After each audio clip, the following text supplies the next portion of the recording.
Hello and Assalamu alaikum. I welcome you all on my live.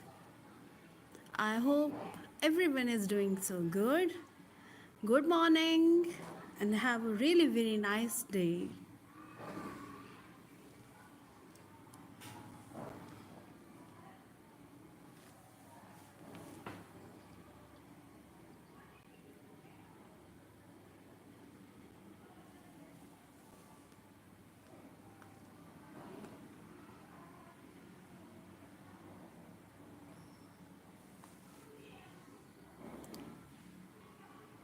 Hello and Assalamu alaikum. Welcome back to my channel.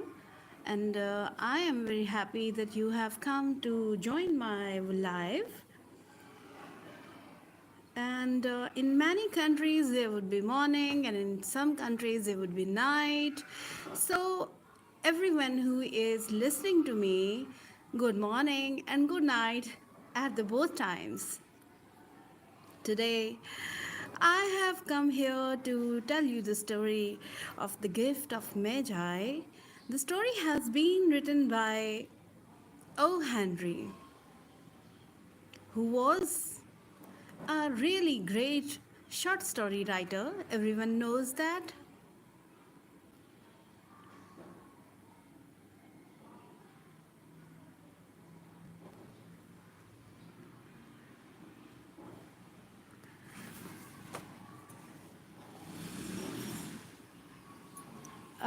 Yes, Habibur Rahman, Assalamu alaikum. How are you?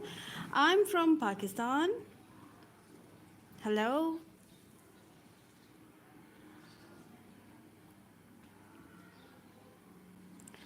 I welcome you on my live. In a short while, I would like to tell you the story of the Gift of Magi. Most of us have read this story in our childhood or in our teenage. I love this writer, o.Henry. He has written many short stories and they are very famous throughout the world. He has a great place in English literature.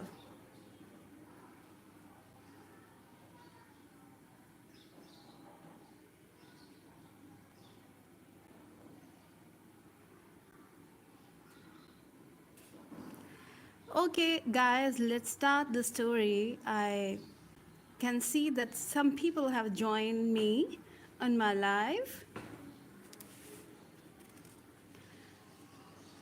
In fact, the story, The Gift of Magi, is a story of a bonding between the two lovers who are actually the husband and wife.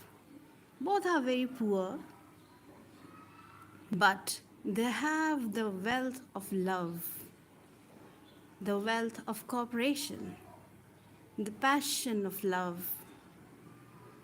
This short story tells us that materialistic things are of no use when you have love among each other. There is no need of any materialistic things.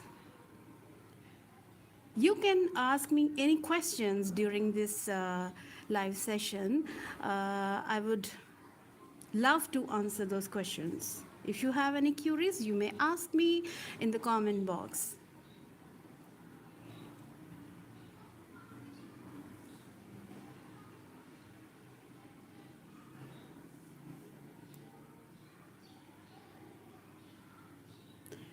Okay, G, let's start the story, The Gift of Magi by o.Henry. $1.87. That was all. 1 cent. She had put it aside 1 cent and then another and then another in her careful buying of meat and other food. Della counted it 3 times. $1.87. And the next day would be Christmas.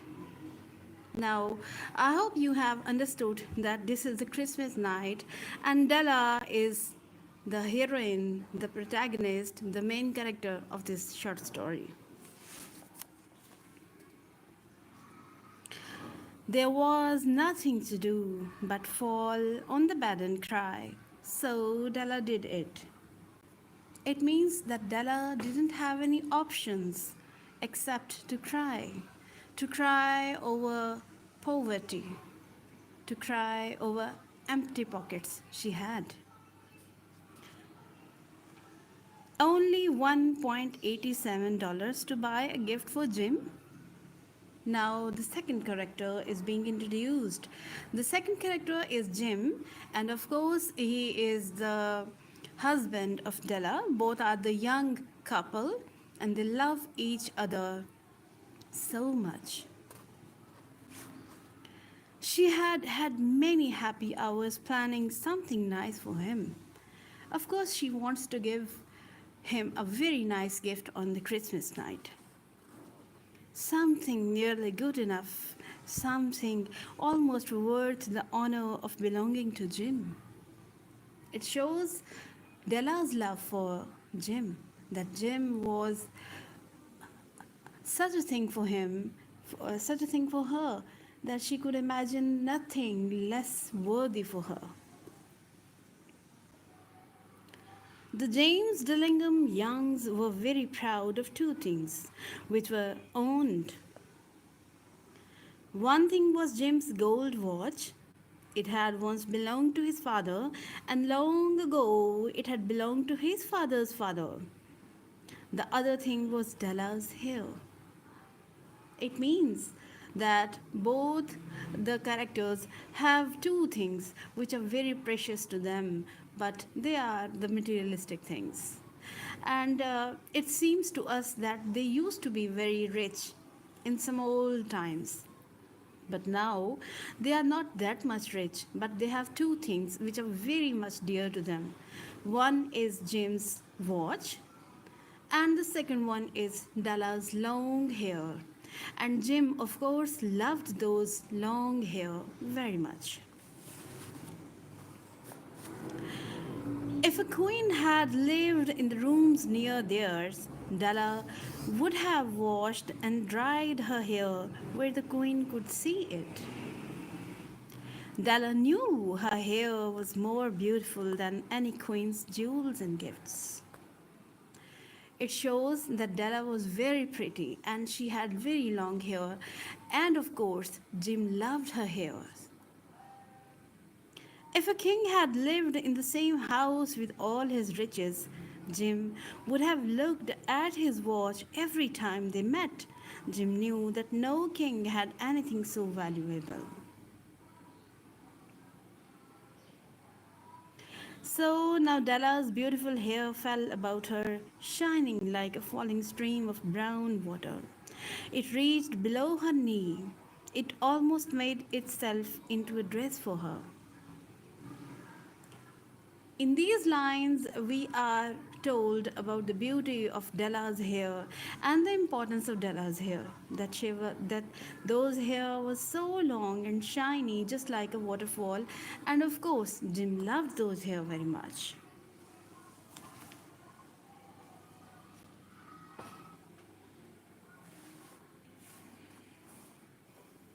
And then she put it up on her head again, nervously and quickly. Once she stopped for a moment and stood still, while a tear too ran down her face. It shows that Della is in some kind of trouble and she is anxious about something. We don't know what. But of course, the writer will tell us further that why Della is so anxious and why she is so upset, that she's crying and she is having tears in her eyes. She put on her old brown coat, she put on her old brown hat with a bright light still in her eyes. She moved quickly out of the door and down to the street. Uh, could you see the words old? It shows that both the couple were very much poor. They didn't have the new clothes for the Christmas. They were wearing the old brown coat, the old brown hat she was wearing to go outside. Where she stopped, the sign said Mrs. Sefroni, hair articles of all kinds. Here comes the point. Now we can understand that she has come to sell something, something which is relevant to her hair. Up to the second floor, Della ran and stopped to get her breath. Mrs. Sofroni, large, too white, cold-eyed, looked at her. Now, the woman who is the owner of that salon, or you may call it a parlor, that woman is called Mrs. Sefroni, and she is a very large woman, and she's too much white, yet she had some cold expression on her face. She asks Della, "Will you buy my hair?"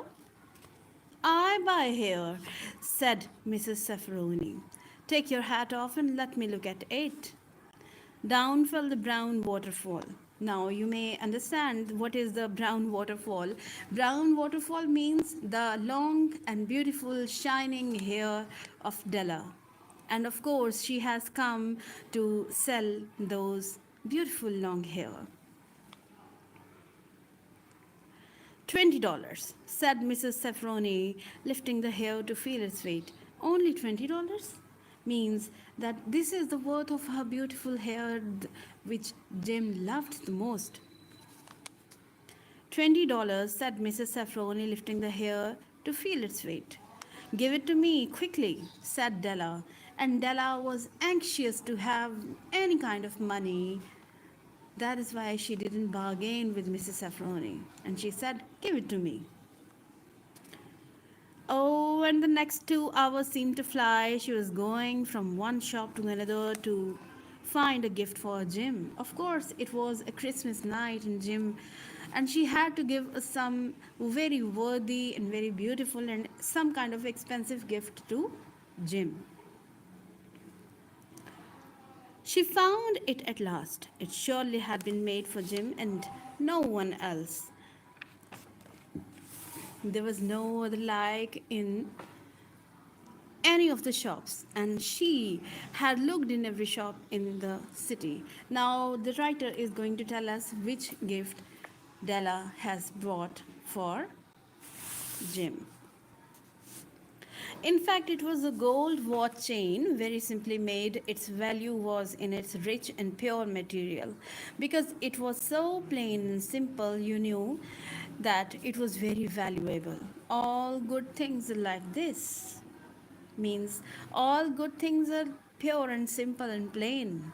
We must understand this thing. It was good enough for the watch. The gold chain was good enough for the watch. As soon as she saw it, she knew that Jim must have it. It was like him. It means that Jim was also simple, plain, valuable, but pure. Pure from heart. She paid $20 for it and she hurried home with a chain and 87 cents. Of course, she had left only 87 cents. That's why she came back home with that gold chain. But now she was a little bit satisfied also. With that chain on his watch, Jim could take at his watch and learn the time anywhere he might be. Though the watch was so fine, it never had a fine chain. He sometimes took it out and looked at it only when no one could see him do it. When Della arrived home, her mind quietened a little. She began to think more reasonably. She started to try to cover the sad marks of what she had done. Now we don't know what she had done. Maybe she had sold her hair, the long brown hair, the shiny hair. Love and large-heartedness giving, when added together, can leave deep marks. It is never easy to cover these marks, dear friends. never easy. Within 40 minutes, her head looked a little better. With her short hair, she looked wonderfully like a schoolboy. She stood at the looking glass for a long time. It means that she has now short hair and she is looking just like a schoolboy. Jim was never late. Della had the watch chain in her hand and sat near the door where he always entered. Then she heard his steps in the hall and her face lost color for a moment. She often said little prayers quietly about simple everyday things. And now she said, please God, make him think I'm still pretty. I'm still pretty. The door opened and Jim stepped in. He looked very thin and he was not smiling. Oh, poor fellow. He was only 22 and with a family to take care of. He needed a new coat and he had nothing to cover his cold hands. The writer has many times told us about the poverty of this couple, that they have the old clothes, old hat, old coat, and they do not have the gloves to cover their hands. And we must remember that this is the Christmas night. Jim stopped inside the door. He was as quiet as a hunting dog when it is near a bird. His eyes looked strangely at Della. Why he was looking strangely at Della? Because Della was looking so strange in her short hair.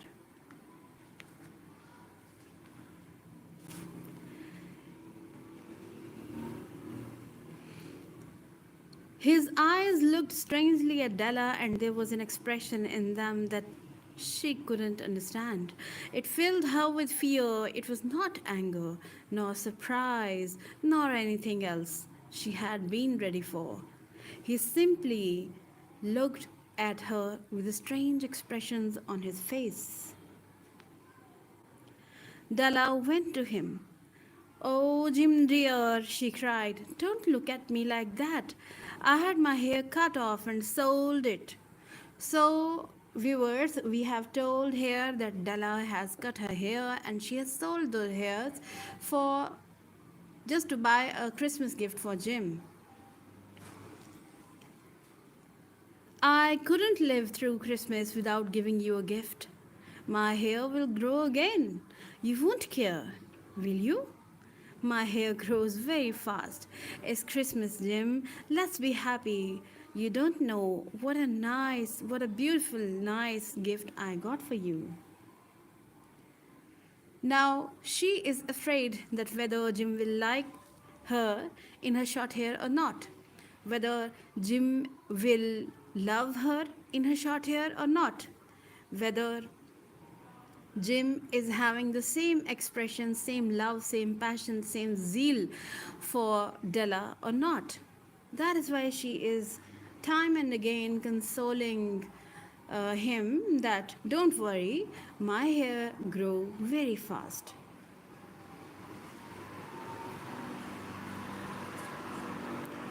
You have cut off your hair? You have cut off your hair? Asked Jim slowly. He seemed to labor to understand what had happened. He seemed not to feel sure he knew. Cut it off and sold it, said Della. Della is now telling him that I have sold my hair. I have sold my hair just to give a gift to you, just to buy a gift for you on this Christmas night. Don't you like me now? This is a very agonizing question. Don't you love me now? Don't you like me now? I am Jim. I am me, Jim. I am the same without my hair. I am the same without my hair. Jim looked around the room. You say your hair is gone? He said. Now, Mr. Jim is too much astonished and he's surprised. He can't believe what Della has done. You don't have to look for it, said Della. It's sold, I tell you. Sold and gone too. It's the night before Christmas, boy. Be good to me because I sold it for you. I sold my hair for you. Maybe the hairs of my head could be counted, she said, but no one could ever count my regard for you. Shall we eat the dinner, Jim? Now, Della is trying to be normal and she is trying to behave like a very normal person in front of Jim, and she wants Jim to respond normally too. That is why she is consoling him again and again that don't worry, my hair will grow again. And this is the Christmas night. We have to celebrate this night, and so we shouldn't be sad, we shouldn't have any anger for each other tonight because it's the Christmas night. Jim folded his arms before him. For 10 seconds, let us look in another direction. $8 a week or $1 million a year. How different they are. Someone may give you an answer, but it will be wrong. The Magi brought valuable gifts, but that was not among them. My meaning will be explained soon. I will tell you about the Magi, that who were the Magi's in fact. At the end of the story, I will definitely tell you that. From inside his coat, Jim took something tied in paper. He threw it upon the table. I want you to understand me, Dell, he said. Now Jim wants to make her understand that why is he so much sad because he has bought a gift for Della which belonged to her hair. Now he sees that there are no more hair on Della's hair. That is why he is so much upset and stranger and surprised.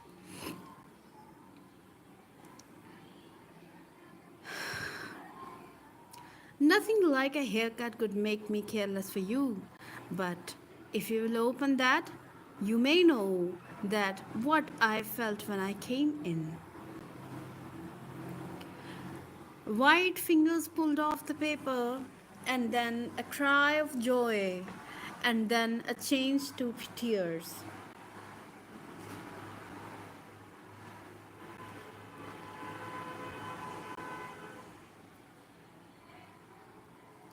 For there lay the combs that Della had seen in a shop window and loved for a long time. Beautiful combs with jewels, perfect for her beautiful hair. But now, sadly enough, she doesn't have any hair. She had known owing them, and she knew that they cost too much for her to buy them. She had looked at them without the least hope of owning them. And now they were hers, but her hair was gone. But her hair was gone. It's a very sad fact that her hair was gone. But she held them to her heart and at last was able to look up and say, my hair grows so fast, Jim. Now she is again consoling Jim that don't worry, my hair will again grow up. Jim had not yet seen his beautiful gift. Now this is the turning point that will obviously and of course it will shock the audience that Jim had not yet seen his beautiful gift. She held it out to him in her open hand. The gold seemed to shine softly as if with her own warm and loving spirit. Now Della asks Jim, isn't it perfect, Jim? I hunted all over the town to find it. You will have to look at your watch 100 times a day now. And she then demands, Jim, give me your watch. I want to see how they look together. And this is the turning point. Jim sat down and smiled. Della, let's put our Christmas gifts away and keep them a while. They are too nice to use now. I sold the watch to get the money to buy the combs, and now I think we should have our dinner. The Magi, as you know, were wise men. Here, I would like to tell you about the Magi, who were the Magi's, in fact. The Magi's, as you know, were wise men, wonderfully wise men, who brought gifts to the newborn Christ child.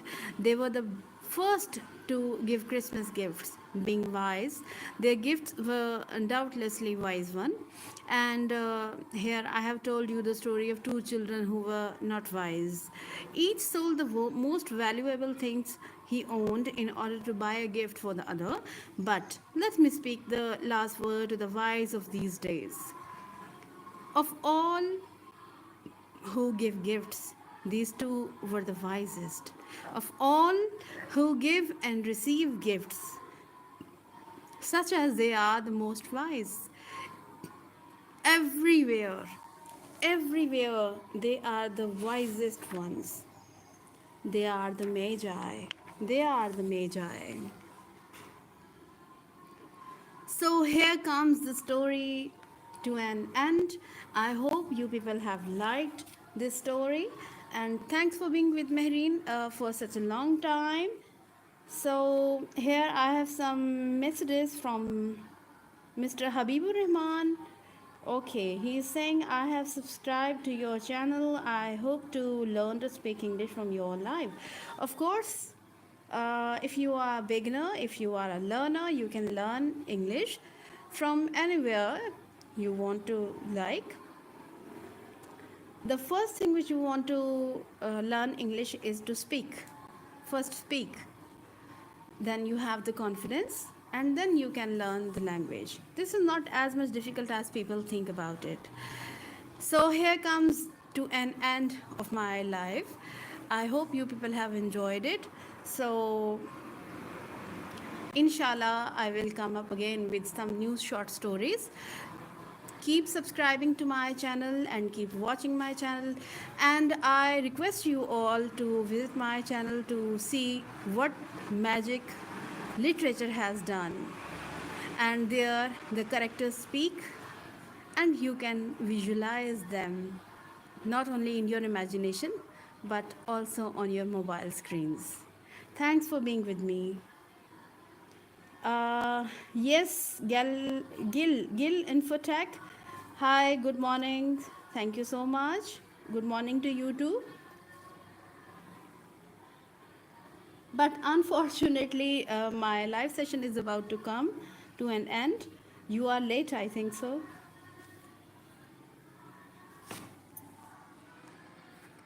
So, guys, goodbye and see you somewhere in some more exciting short stories in some other time. Allah Hafiz.